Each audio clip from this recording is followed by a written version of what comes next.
Hey everyone! Welcome back to Reliable Prepper. Today we're tackling a topic that's absolutely essential for anyone serious about prepping: bugging in.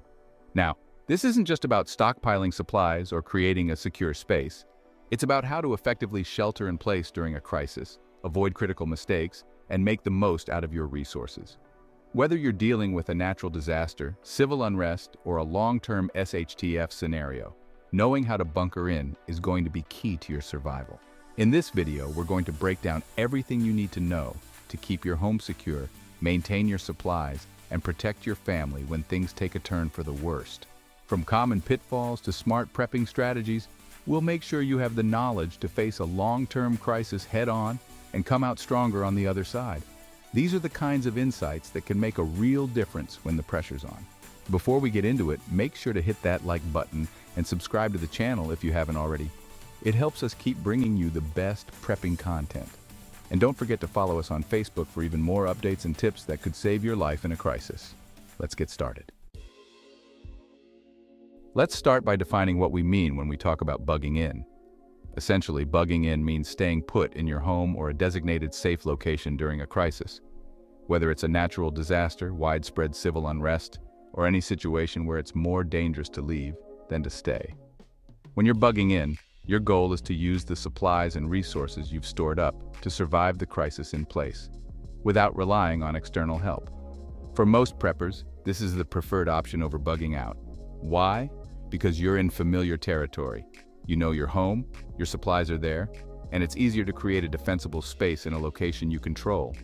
Bugging out should only be your plan if you're in immediate danger, or if the area around you has become too hostile to stay. But, for most situations, bugging in gives you a much higher chance of surviving in comfort and safety, if you do it right. A key thing to remember when prepping for bugging in is that you're not trying to stockpile supplies to last forever. What you're really doing is buying time. This is a critical distinction. No matter how much you stock up, it's impossible to have everything you'll ever need for the rest of your life. What you're doing is giving yourself a buffer, a cushion of time that allows you to outlast the initial chaos of a crisis. Think of it like this. When a disaster hits, people are going to panic. They'll rush to the stores, empty the shelves, and hoard whatever they can grab. When you're already prepared, you can avoid all of that. You don't need to go out into the frenzy. You can stay home, stay safe, and wait for things to stabilize. And during that time, you can make more rational, informed decisions instead of being driven by fear or desperation. So whether you're prepping for 2 weeks or 2 years, remember, your supplies are there to buy you time until a new normal emerges, whatever that might look like. One of the most critical rules when bugging in: don't talk about your preps. We've all heard the old saying, loose lips sink ships, and it couldn't be more true when it comes to prepping. Sharing information about your preparedness can quickly make you a target. The fewer people who know about your supplies, the better. Here's the thing. In a crisis, people are going to be scared, hungry, and desperate. Your neighbors, who maybe haven't prepared as well as you, will see your home as a potential lifeline. Even people who are normally friendly can turn dangerous when their families are starving. You don't want them to know you've got stockpiles of food, water, or other essentials. Keep it quiet, and avoid showing off your preparations to anyone outside of your immediate trusted circle. And this doesn't just apply to talking, it applies to what people can see as well. You want to avoid drawing attention to the fact that you're a prepper.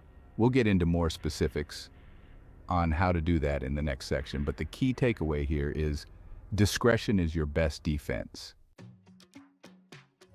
Now, let's build on that last point. Keeping quiet isn't just about what you say, it's also about what people can see. One of the biggest mistakes you can make is allowing your home or yard to scream, "I'm a prepper." If you've got a rain catchment system set up or solar panels for backup power, great. Those are essential tools for survival, but try to keep them as low-key as possible. You don't want to give your neighbors, or worse, passing strangers, the impression that you're better prepared than they are. In a crisis, that's a sure way to make yourself a target. Even something as simple as unloading groceries or supplies can draw unwanted attention. If you're bringing in bulk food or other resources, do it at night when fewer people are watching, or pull your vehicle into the garage to unload. And if you have things like water barrels or backup generators, try to store them out of sight. The goal is to keep your preparations as invisible as possible. Let's move on to security. A simple, effective security measure you might not have thought about is a dog.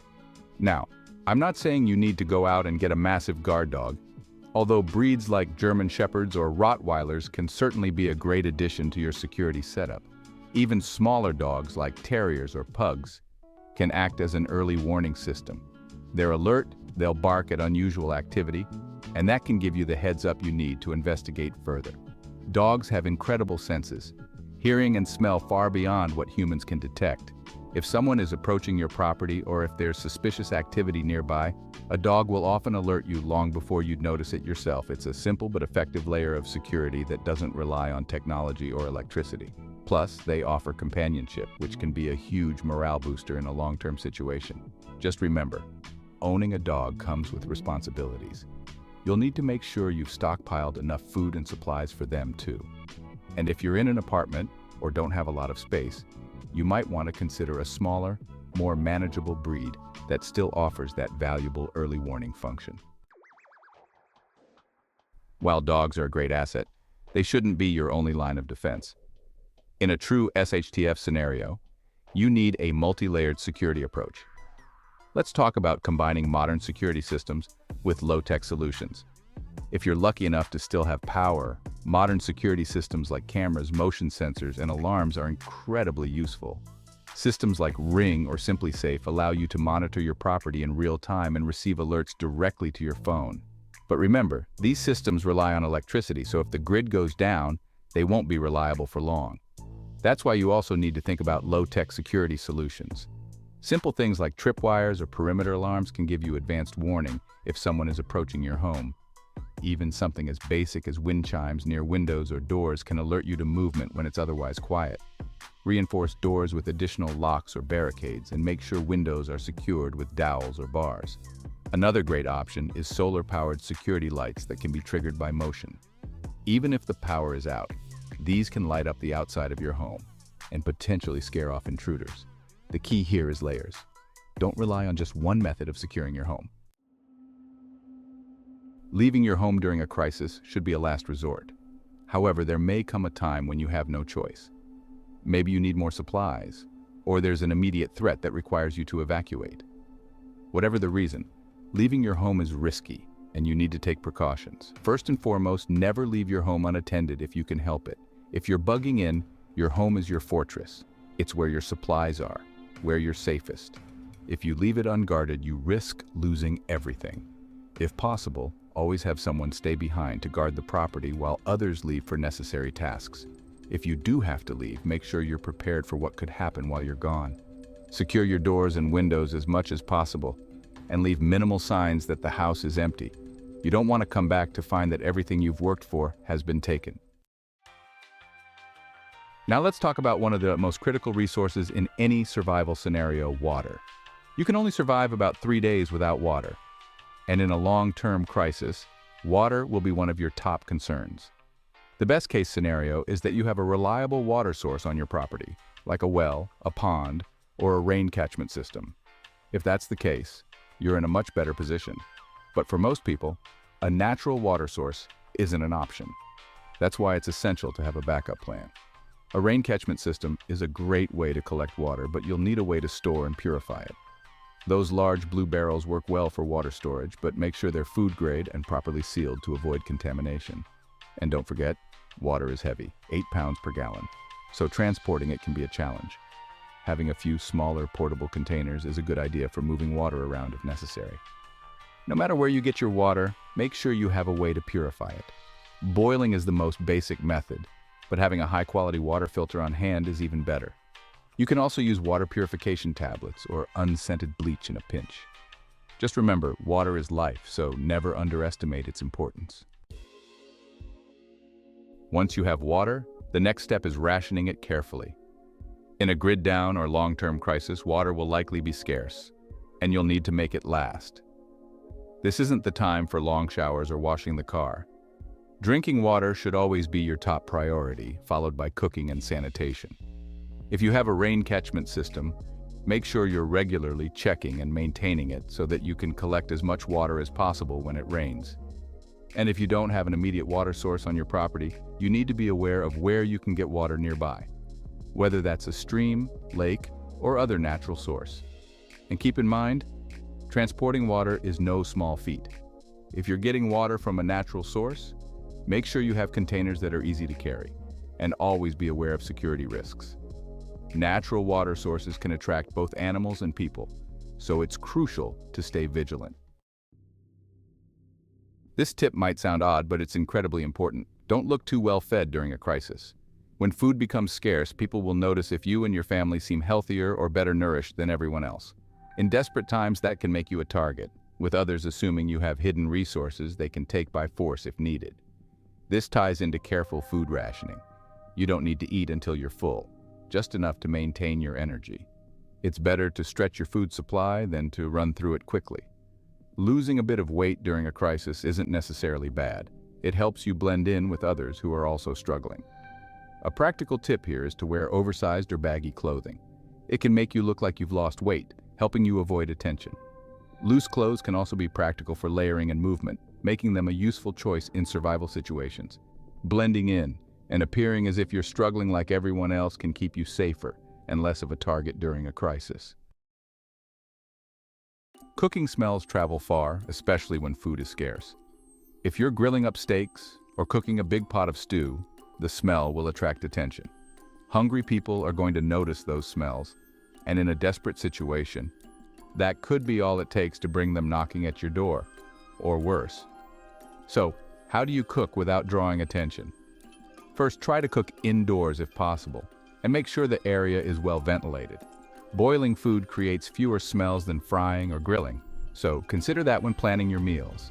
If you have to cook outside, do it at a time when people are less likely to notice, late at night or early in the morning. Another option is to cook foods that don't have a strong odor. Foods like rice, beans, or pasta are less likely to attract attention than something like a roasting chicken. Keep that in mind when planning your meals during a crisis. Light is another dead giveaway that someone is home and doing well during a crisis. In a grid-down scenario, darkness will cover everything at night, and any light coming from your home will stick out like a beacon. To avoid this, practice what we call. This means using blackout curtains or thick blankets to cover windows and prevent any light from escaping. You can also limit your use of lights in the evening to just the essentials. Even something as small as a flashlight can be seen from a distance, so it's important to keep it contained. If you're using a solar-powered light source, try to use it sparingly and in areas that aren't visible from the outside. If possible, keep all lights confined to a single room or a basement area where they won't attract attention from the street. Driving during a crisis is tricky. While having a working vehicle can be a major advantage, it can also make you a target. If most people are stranded and you're one of the few still driving around, you'll stick out, and desperate people might see you as their way out, or worse, see your vehicle as a resource they want to take from you. During the first few days of a crisis, it might still be relatively safe to drive. Roads will still be open, and people haven't fully realized how bad the situation is. But after a few days, things will change. Panic sets in, and roads can become dangerous, either from traffic jams, looters, or even roadblocks set up by people trying to control the area.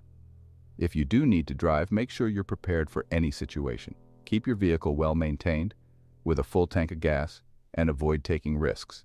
Stick to back roads or less populated routes, and always have a plan in place for where you're going and how you'll get there.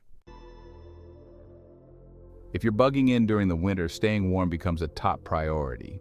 But here's the thing, you don't need to heat your entire house. That's a surefire way to burn through your fuel resources too quickly. Instead, focus on heating 1 or 2 rooms and keep the rest of the house closed off. Use blankets, plastic sheeting, or insulation to block off doors and windows in the rooms you're not using, and concentrate your heat in the areas where you and your family will spend most of your time. Dress in layers, use thermal blankets, and avoid relying on things like propane or wood-burning stoves unless absolutely necessary. Those resources will run out eventually, and you want to make them last as long as possible. One thing people often forget when preparing for a long-term crisis is mental health. Being stuck inside for days, weeks, or even months on end can take a toll on you and your family. Boredom sets in, and stress levels start to rise. In those moments, tempers can flare, and people can make rash decisions. That's why it's important to have things to keep your mind occupied. Stock up on books, board games, puzzles, or even crafts that you can do indoors. If you have kids, make sure you have plenty of things to keep them busy. In a survival situation, keeping morale up is just as important as keeping food on the table. Now, we've talked a lot about keeping quiet and avoiding attention, but that doesn't mean you should completely isolate yourself from your neighbors. In a long-term crisis, working with others might be your best option. Your neighbors can become valuable allies, whether it's for sharing resources, providing security, or simply offering a sense of community in a stressful time. But of course, you need to be cautious. Don't advertise your supplies, and don't take unnecessary risks. Instead, offer help in small ways, lend a hand with repairs, offer some water or basic assistance, and in return, you might find that your neighbors are more willing to watch your back. Remember, humans are social creatures, and in a crisis we often do better when we work together. You don't have to go it alone. One of the worst mistakes you can make when bugging in is using up your resources too quickly. It's easy to do, especially in the early days of a crisis when you're feeling stressed or anxious. But you have to resist that urge. From day one, start rationing your food, water, and fuel. This doesn't mean you need to starve yourself or go without, but it does mean being mindful of how much you're consuming. Eat just enough to maintain your energy, drink what you need, and avoid using up things like propane or batteries unless absolutely necessary. The goal here is longevity. You don't know how long the crisis will last, so make sure your supplies stretch as far as possible. Waste management, keeping clean. In a long-term crisis, waste management becomes a real issue. Without regular garbage pickups or functioning sewage systems, things can get messy, fast. And let's face it, waste buildup isn't just unpleasant, it can attract pests and spread disease. For household trash, you might consider setting up a burn barrel or composting system to deal with non-toxic waste. For human waste, especially if the plumbing stops working, you'll need a safe way to dispose of it. Options like portable camping toilets, composting toilets, or even old-fashioned latrines can work in a pinch. Just make sure you're keeping waste away from your living areas and water sources. And don't forget about personal hygiene. Stock up on soap, hand sanitizer, and other hygiene products. In a crisis, staying clean can prevent illness and keep morale up. Medical supplies. Prepare for emergencies. Access to medical care may be limited or non-existent in a crisis. That's why having a well-stocked first aid kit is essential. At a minimum, your kit should include bandages, antiseptic wipes, pain relievers, and basic tools like tweezers and scissors. If anyone in your family has prescription medications, try to keep an emergency supply on hand if possible. And if you haven't already, consider taking a basic first aid or CPR course. In an emergency, having the skills to treat injuries or illnesses could mean the difference between life and death. Don't overlook more serious scenarios either. If you're dealing with infections, burns, or broken bones, you'll need to know how to treat them yourself. That's why first aid knowledge is just as important as having the supplies. Not practicing prepping skills. Finally, let's talk about one of the biggest mistakes preppers make: not practicing their skills. It's one thing to have all the supplies in the world, but if you don't know how to use them, you're going to be in trouble. Take the time to practice using your gear. Set up mock drills with your family, where you simulate grid-down scenarios. Practice filtering water, starting a fire, or cooking a meal with only your emergency supplies. The more familiar you are with your tools and processes, the more confident you'll be when the real thing happens. Conclusion: be ready, stay ready. All right, folks, that wraps up our ultimate guide to bugging in. We've covered a lot today, from keeping your preps discreet to securing your home and rationing your resources. Hopefully, you've learned some useful tips that will help you stay safe and prepared in a crisis. Remember, prepping isn't about having everything perfect. It's about buying yourself time and being ready to adapt. If you found this video helpful, don't forget to hit that like button, subscribe to the channel, and follow us on Facebook for even more prepping tips and strategies. Stay safe out there, and as always, thanks for watching.